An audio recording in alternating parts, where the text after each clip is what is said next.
திருச்சிற்றம்பலம். நமச்சிவாய வாழ்க, நாதன் தாழ் வாழ்க. தேவாரம் நான்காம் திருமுறை திரு அங்கம் மாலை பதிகம். ஏழாம் பாடல். அருளை செய்தவர் திருநாவுக்கரச சுவாமிகள். இறைவனார் பெயர் புத்வனநாதர். இறைவியார் பெயர் அழகாலமந்த அன்னை. திருச்சிற்றம்பலம்.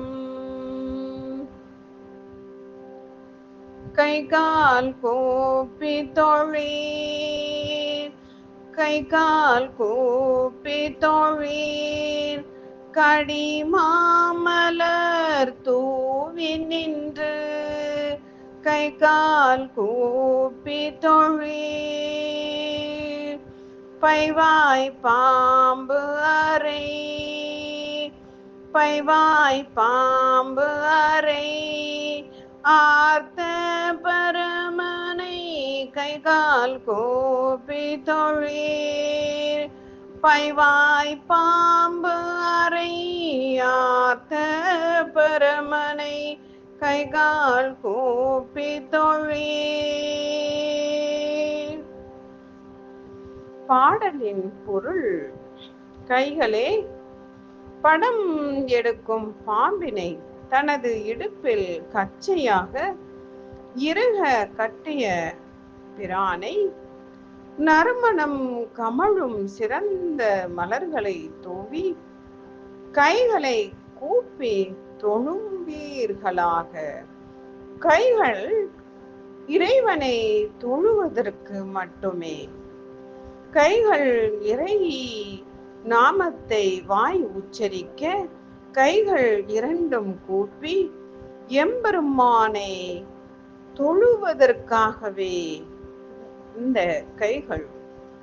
ஆகவே இடுப்பில் கச்சையாக இறுக கட்டிய பாம்பினை உடைய எம்பெருமானின் நறுமணம் கமழ்ந்த சிறந்த மலர்களை தூவி கைகளை இருக்க கூப்பி எம்பெருமானின் திருநாமத்தை உச்சரித்து ஆத்மார்த்தமாக அந்த பரமனை தொழுது ஏற்றும் பொழுது நம்முடைய இடர்கள் எல்லாம் களையப்பட்டு நாம் சிவானந்தத்தோடு வாழ எம்பெருமான் திருவருள் செய்வார். கைகளை கூப்பி இரண்டு கரங்களையும் தலைக்கு மேல் உயர்த்தி எம்பெருமானை மனதுருக வேண்டி நாம் அவருடைய திருவடியை சரணாகதி அடைந்தோம் என்றால் நாம் நம் வாழ்வில் இடர் களைந்து நீடிய சிவானந்தத்தோடு வாழலாம். ஆகவே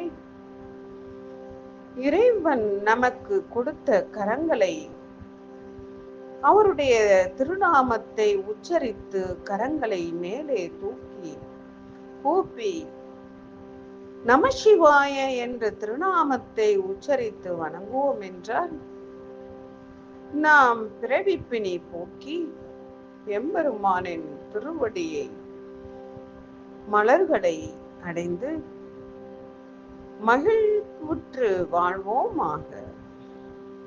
திருச்சிற்றம்பலம்.